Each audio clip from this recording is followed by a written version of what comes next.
आज के वीडियो में हम बात करेंगे नेक्स्ट ऑपरेटर की, जो कि है आपका PHP इंक्रीमेंट डिक्रीमेंट ऑपरेटर। इससे पहले की वीडियो में हम 3 ऑपरेटर कवर कर चुके हैं, जिसमें अर्थमेटिक ऑपरेटर्स, कंपैरिजन ऑपरेटर्स और असाइनमेंट ऑपरेटर की हम बात कर चुके हैं। ठीक है, अब हम करेंगे इंक्रीमेंट और डिक्रीमेंट ऑपरेटर की। तो क्या है इनका फंक्शन, वो करेंगे। The PHP increment operators are used to increment a variables value. अगर आप अपने वेरिएबल में जो भी वैल्यू आपने स्टोर की है उसकी वैल्यू को इंक्रीज़ करना चाहते हैं, मीन्स बढ़ाना चाहते हैं, तो इंक्रीमेंट ऑपरेटर का यूज़ किया जाता है। ठीक है, उसी तरह decrement operators are use to decrement a variables value. अगर आप वेरिएबल की वैल्यू को डिक्रीज़ करना चाहते हैं, मींस घटाना चाहते हैं, तो आप डिक्रीमेंट ऑपरेटर का इस्तेमाल करते हैं। ठीक है, अब यहाँ पे हमने एक एग्जांपल लिया है, if x is equal to 10 then हमने यहाँ x वेरिएबल लिया है, उसको वैल्यू असाइन की है 10। ठीक है, तो इसके बेसिस पे हम इन सारे ऑपरेटर्स को इस वैल्यू पे अप्लाई करेंगे और देखेंगे कि इनका क्या फंक्शन है। तो पहला ऑपरेटर हमने यूज़ किया है प्लस प्लस, किसके साथ में ये इस्तेमाल कर दिया हमने, x के साथ में, मींस वेरिएबल के साथ में। जब वेरिएबल से पहले हम इंक्रीमेंट ऑपरेटर लगा रहे हैं तो उसको हम प्री इंक्रीमेंट ऑपरेटर बोलते हैं। ठीक है, इसका क्या काम है, ये करेगा इंक्रीमेंट्स x बाय 1। ये x की वैल्यू को मैं 1 जोड़ देगा। ठीक है, एंड रिटर्न्स x, और आपको x की वैल्यू रिटर्न करेगा। जैसे कि अभी हमारे पास 10 की वैल्यू, x की वैल्यू कितनी है 10। अब हमने इसके साथ में इंक्रीमेंट ऑपरेटर लगाया है, प्री इंक्रीमेंट ऑपरेटर लगाया है, तो हमारे पास इसकी x की वैल्यू क्या हो गई 11, क्योंकि इसने 10 में 1 जोड़ दिया। ठीक है, तो इस ऑपरेटर को हम इस तरीके से लिखते हैं। फिर अगर हम x के बाद में ऑपरेटर यूज़ कर रहे हैं, डबल प्लस साइन यूज़ कर रहे हैं, तो इसको बोलेंगे पोस्ट इंक्रीमेंट। ठीक है, इससे क्या होगा, returns x then increment x by 1। पहले आपको x की वैल्यू डिस्प्ले होगी, मतलब जो x की वैल्यू है 10 वो डिस्प्ले होगी, उसके बाद उसमें आपका 1 जुड़ेगा। ठीक है, तब जाके आपकी x की वैल्यू कितनी होगी 11 होगी। ठीक है, तो इसको इस तरीके से हम लिखते हैं।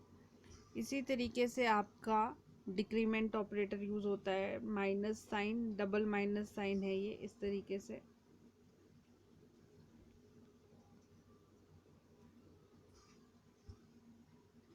तो इसको प्री डिक्रीमेंट बोलते हैं, क्योंकि पहले लगा है तो प्री है और बाद में लगा है तो पोस्ट है। तो ये क्या करेगा, सबसे पहले ये x की वैल्यू में से 1 माइनस कर देगा। ठीक है, तो x की वैल्यू कितनी हो गई हमारी 9, उसके बाद हमारी x की वैल्यू डिस्प्ले होगी। ठीक है, तो इसको इस तरीके से हम लिखते हैं। फिर पोस्ट डिक्रीमेंट में क्या होगा, पहले आपकी x की वैल्यू डिस्प्ले होगी, तो x की वैल्यू हमारी कितनी है पहले 10, वो डिस्प्ले होगी। उसके बाद x में 1 कम हो जाएगा, मींस x इक्वल्स टू 9। ठीक है, तो इस तरीके से आपकी, ये थोड़ा यहाँ पे उल्टा लिखा है, यहाँ पे 10 होगा और यहाँ पे 9 होगा। तो ये इस तरीके से आपके इंक्रीमेंट और डिक्रीमेंट ऑपरेटर्स यूज़ होते हैं। मींस अगर आप वेरिएबल में कोई एक वेरिएबल की वैल्यू 1 से बढ़ाना चाहते हैं तो इंक्रीमेंट ऑपरेटर आप यूज़ करेंगे, और 1 से माइनस करना, 1 से कम करना चाहते हैं वैल्यू को, तो आप डिक्रीमेंट ऑपरेटर यूज़ करेंगे। तो ये post and pre decrement operator होते हैं, और post and pre increment operators होते हैं। ठीक है, प्री का मतलब है पहले आपकी वैल्यू ऐड होगी, फिर आपकी वैल्यू डिस्प्ले होगी। ठीक है, पोस्ट का मतलब है पहले जो वैल्यू है एक्चुअल वैल्यू वो डिस्प्ले होगी, उसके बाद इंक्रीमेंट या डिक्रीमेंट करके वैल्यू आपकी डिस्प्ले होगी। तो ये थे इंक्रीमेंट ऑपरेटर और डिक्रीमेंट ऑपरेटर्स। नेक्स्ट ऑपरेटर्स हैं आपके लॉजिकल ऑपरेटर्स। तो logical operators are use to combine conditional statements. अब अगर आपके पास कंडीशनल स्टेटमेंट्स दी हैं, ठीक है, तो उन स्टेटमेंट्स को कंबाइन करने के लिए आप कौन से ऑपरेटर्स का इस्तेमाल करते हैं? लॉजिकल ऑपरेटर्स का। ठीक है, तो कौन कौन से लॉजिकल ऑपरेटर्स आपके होते हैं? एंड हो गया, और, ज़ोर, एंड और नॉट। ठीक है, ये आपके सारे लॉजिकल ऑपरेटर्स हैं यहाँ पे। तो इनको कैसे आप यूज़ करोगे?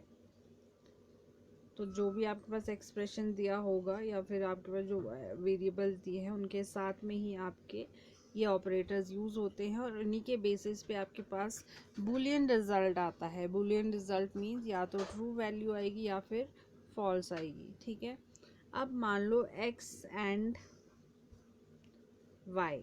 ठीक है, एंड ऑपरेटर हमने बीच में लगा दिया x एंड y के। अब ये आपका जो कंडीशन है ये ट्रू तब होगी अगर both x and y are true. Means अगर इन दोनों की वैल्यू, इन दोनों एक्सप्रेशंस की वैल्यू आपकी ट्रू है, तब जाके आपकी जो रिजल्ट है वो भी क्या आएगा? ट्रू आएगा। ठीक है, और में क्या होगा? अगर इन दोनों में से किसी एक की वैल्यू ट्रू है तो आपकी जो वैल्यू है वो क्या आएगी? ट्रू। ठीक है, ज़रूरी नहीं है आपकी दोनों यहाँ पे कंडीशंस आपकी ट्रू होनी चाहिए। यहाँ में आप कोई भी कंडीशन आपकी ट्रू होगी, कोई में से एक भी कंडीशन आपकी ट्रू होती है तो आपके पास रिजल्ट क्या आएगा? ट्रू आएगा। ठीक है, तो ये कंडीशन आपकी कैसी हो सकती है? इस तरीके की, x equals to 5, y equals to 6। ठीक है, मान लो हमारे पास ये दो वैल्यूज़ है। अब हमने ये कंपेयर करनी है, x यहाँ पे x है और यहाँ पे भी y है। ठीक है, यहाँ पे भी x की वैल्यू 5 है और यहाँ पे भी y की वैल्यू 6 है। ठीक है, अब आपने क्या देखा कि यहाँ पे भी सेम वैल्यू है और यहाँ पे भी सेम वैल्यू है, तो मीन्स आपके पास दोनों कंडीशंस आपकी क्या जा रही है? अभी ट्रू जा रही है, तो आपका रिजल्ट भी क्या आएगा? ट्रू आएगा। ठीक है, मान लो 6 की वैल्यू यहाँ पे 5 होती है और यहाँ पे 6 है, तो आपकी एक कंडीशन फॉल्स है, एक कंडीशन आपकी ट्रू है, तो आपका रिजल्ट क्या आएगा? फॉल्स। क्योंकि एंड ऑपरेटर जब आपने यूज़ किया है तो दोनों की वैल्यू आपके पास कैसी होनी चाहिए? ट्रू होनी चाहिए, तभी आपका रिजल्ट ट्रू आता है। ठीक है, और में क्या होगा? यहाँ पे सेम हम वही लिख देते हैं, x equals to 5, y equals to 6। ठीक है, अब x की वैल्यू आपकी यहाँ पे 5 है। ठीक है, यहाँ पे आपकी y की वैल्यू भी 5 आपने रख दी। ठीक है, मान लो 5 आपने y की वैल्यू रख दी। अब इसमें क्या हुआ? एक कंडीशन तो आपकी ट्रू जा रही है, x इक्वल्स टू 5 है। ठीक है, दूसरी कंडीशन आपकी फॉल्स जा रही है, मीन्स यहाँ पे 5 है और यहाँ पे 6 है। ठीक है, पर फिर भी आपका जो रिज़ल्ट है वो ट्रू आएगा, क्योंकि यहाँ पे हमने कौन सा ऑपरेटर यूज़ किया है? और ऑपरेटर। ठीक है, और ऑपरेटर में क्या है? आपके पास दो में से कोई एक जो कंडीशन है वो आपकी ट्रू होनी चाहिए। ठीक है, तो आपका रिज़ल्ट ट्रू आता है। ठीक है, इसी तरीके से ज़ोर भी है आपका। सेम एग्जाम्पल को आप दिमाग में रख के इसको भी आप सॉल्व कर सकते हो। मतलब कि ज़ोर ऑपरेटर से क्या होगा? ज़ोर ऑपरेटर से आपकी जो रिज़ल्ट है वो ट्रू आएगी अगर इफ़ ईदर एक्स और y is true but not both. अब इसमें क्या होगा? इसमें दोनों आपके एक्स या वाई में से कोई एक ट्रू होना चाहिए। ठीक है, अगर दोनों आपके ट्रू नहीं होते हैं तो आपकी जो वैल्यू है वो क्या आती है? फॉल्स आती है। ठीक है, ट्रू तभी आएगी अगर दोनों में से कोई एक आपका ट्रू होगा। ठीक है, दोनों इसमें से ट्रू नहीं होने चाहिए। तो ये ज़ोर ऑपरेटर का काम है आपका। फिर नेक्स्ट फिर से एंड ऑपरेटर है, जिसको हम इस साइन से डोनेट करते हैं। इसमें भी सेम आपकी सेम सिचुएशन काम आएगी। True if both x and y are true, तो तभी इसका रिज़ल्ट ट्रू आएगा जब ये दोनों की जो स्टेटमेंट है ये ट्रू होगी। ठीक है, फिर ये और ऑपरेटर है, इसमें भी ईदर दोनों में से कोई एक ट्रू होना चाहिए, तो आपके पास रिज़ल्ट ट्रू आएगा। ठीक है, नेक्स्ट है नॉट। ठीक है, नॉट ऑपरेटर क्या करेगा? True if x is not true, इसकी वैल्यू ट्रू आएगी अगर ये जो x है स्टेटमेंट ये आपकी ट्रू नहीं है तो। ठीक है, मीन्स आपका इसका उल्टा हो जाएगा। ये ट्रू है तो रिज़ल्ट फॉल्स आएगा, ये फॉल्स है तो रिजल्ट ट्रू आएगा। ठीक है, ये आपके जो रिजल्ट है उसको उसका ऑपोजिट फंक्शन या फिर उसका ऑपोजिट रिजल्ट आपको शो करता है ये ऑपरेटर। तो ये थे आपके लॉजिकल ऑपरेटर्स, ठीक है, जिसमें हमने एंड और नॉट किया है। नेक्स्ट ऑपरेटर है PHP string operator. String operator का क्या काम है यहाँ पे? PHP has two operators that are specifically designed for string. PHP में आपके पास दो स्ट्रिंग ऑपरेटर्स होते हैं जिनको स्पेसिफिकली डिज़ाइन किया गया है ताकि वो स्ट्रिंग पे ही काम करे आपका। ठीक है, स्ट्रिंग क्या है? जहाँ पे नंबर ऑफ कैरेक्टर्स से आपका कोई टेक्स्ट क्रिएट हो रहा है, दैट इज कॉल्ड स्ट्रिंग। तो ये कौन से ऑपरेटर है आपके? फर्स्ट ऑपरेटर जिसको हम डॉट साइन से डेजिग्नेट करते हैं, इसको बोलते हैं कंकैटिनेशन ऑपरेटर। ठीक है, तो इस ऑपरेटर का क्या काम है? दो स्ट्रिंग्स को आपस में जोड़ देना। ठीक है, तो मान लो ये हमारी पहली स्ट्रिंग है, ये हमारी दूसरी स्ट्रिंग है, और बीच में हमने कंकैटिनेशन ऑपरेटर इसमें यूज़ किया है। तो ये क्या करेगा?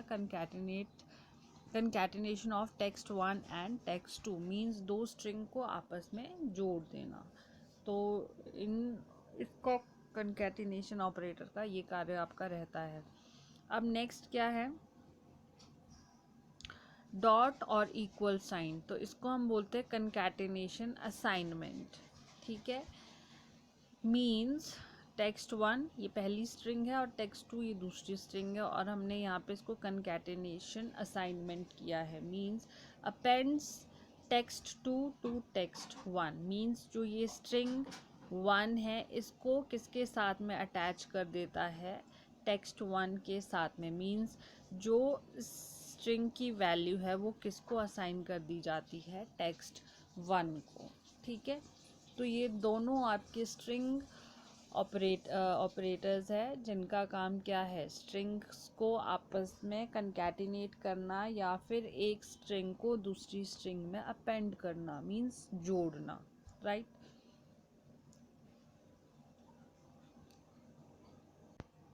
अब नेक्स्ट ऑपरेटर है हमारे PHP array operators. Means array पे जो आपके ऑपरेटर काम आते हैं, मीन्स आप एरे में जिन ऑपरेटर्स को अप्लाई कर सकते हैं अपने ऑपरेशंस परफॉर्म करने के लिए, वो कौन कौन से ऑपरेटर्स होते हैं आपके? The PHP array operators are use to compare array. तो जब हम PHP एरे ऑपरेटर्स का यूज़ कर रहे हैं तो इनका काम क्या है? एरे को आपस में कंपेयर करना। ठीक है, मान लो आपके पास दो एरेज हैं, उन दोनों एरेज को आपस में कंपेयर करने के लिए हम एरे ऑपरेटर्स का यूज़ करते हैं। तो पहला जो हमारा एरे ऑपरेटर है प्लस साइन। ठीक है, और इसको हम बोलते हैं यूनियन ऑपरेटर। यूनियन ऑपरेटर मतलब दो एरेज को आपस में इकट्ठा करना या एकत्रित करना या जोड़ना। ठीक है, तो मान लो ये हमारे पास दो एरे हैं x एंड y, हमने बीच में ऑपरेटर यूज़ किया, तो इसका काम क्या होगा? Union of x and y, दो एरेज को आपस में जोड़ना। ठीक है, फिर नेक्स्ट ऑपरेटर हमारा दो इक्वल साइन है, that is called equality operator. तो इसका क्या काम होगा? हमने इसको दोनों एरेज के बीच में अप्लाई कर दिया, x double equal sign y, means x equality y returns true if x and y have the same key और वैल्यू पेयर। अब इसकी वैल्यू तब ट्रू आएगी अगर इन दोनों की जो की और वैल्यू पेयर्स हैं वो आपके सेम होंगे। मतलब कि आपकी जो एरेज की वैल्यूज़ होंगी, ठीक है, जो पेयर वैल्यू होती है एरेज की, वो सेम होंगी, तो आपका जो रिज़ल्ट है वो क्या होगा? ट्रू होगा। ठीक है, नेक्स्ट है आइडेंटिटी ऑपरेटर, जिसमें कि आप तीन इक्वल साइंस का यूज़ करते हैं। तो इस तरीके से आप इसको अप्लाई करेंगे यहाँ पे। इसकी वैल्यू ट्रू कब होगी? returns true if x and y have the same key value pairs in the same order and of the same type. अब सेम ऑर्डर में मीन्स जिस ऑर्डर में यहाँ पे रखी गई है वैल्यूज़ और जिस ऑर्डर में दूसरे एरे में रखी गई है वैल्यूज़, और दोनों एरेज की जो वैल्यू का टाइप है वो सेम होगा, तो आपका जो रिज़ल्ट है वो ट्रू आएगा। ठीक है, किस ऑपरेटर से? आइडेंटिटी ऑपरेटर से। आइडेंटिटी का मतलब है जहाँ पे आपकी आइडेंटिकल वैल्यूज़ होती है, same type of value and in the same order, तो आपका रिजल्ट यहाँ पे ट्रू होगा। नेक्स्ट ऑपरेटर है इनइक्वालिटी। ठीक है, तो इसको हम इस साइन से डेजिग्नेट करते हैं। Inequality returns true if x is not equal to y. अगर इस एरे की वैल्यू दूसरे एरे की वैल्यू के बराबर नहीं है तो आपका जो रिज़ल्ट है वो ट्रू आएगा। ठीक है, दोनों एरेज में आपकी डिफरेंट वैल्यूज़ एग्जिस्ट करती है, then the result will come out to be true. Next है इनइक्वालिटी ऑपरेटर, जिसको कि हम इस साइन से डेजिग्नेट करते हैं। ठीक है, ये भी सेम ही आपका काम करेगा जैसा ये सिंबल आपका काम करता है। तो इसमें भी returns true if x is not equals to y. ठीक है, तो इनइक्वालिटी जैसे कि नाम से ही पता चल रहा है, अगर दोनों जो आपके एरेज है वो इनइक्वल है, बराबर नहीं है, तो आपकी जो वैल्यू है, जो रिज़ल्ट आपका रिटर्न होगा वो ट्रू में होगा। ठीक है, नेक्स्ट है नॉन आइडेंटिटी। नॉन आइडेंटिटी भी सेम आपका काम करेगा। अब अगर आपके दोनों एरेज आइडेंटिकल नहीं है, दोनों में डिफरेंट टाइप्स ऑफ वैल्यू है, डिफरेंट ऑर्डर में वैल्यू है, तो आपका जो रिज़ल्ट है वो ट्रू होगा। ठीक है, तो ये थे आपके एरे ऑपरेटर्स जो कि एरेज पे आपके काम करते हैं। दो एरेज की वैल्यूज़ को आपस में कंपेयर करते हैं। ठीक है, तो इसी के साथ आपके सारे ऑपरेटर्स कंप्लीट होते हैं, जितने भी PHP में जितने भी तरह के ऑपरेटर्स यूज़ किए जाते हैं। जैसे कि इस वीडियो में हमने किया increment decrement operators, logical operators और स्ट्रिंग ऑपरेटर्स, और फिर उसके बाद एरे ऑपरेटर्स। और पिछली वीडियोस में हमने 3 ऑपरेटर्स कवर किए थे, arithmetic operators, comparison operators and assignment operators. तो ये है डिफरेंट टाइप्स ऑफ ऑपरेटर जो आपके PHP में यूज़ होते हैं। इनमें से कहीं पे भी आपको कोई भी डाउट है तो आप क्लियर कर सकते हो।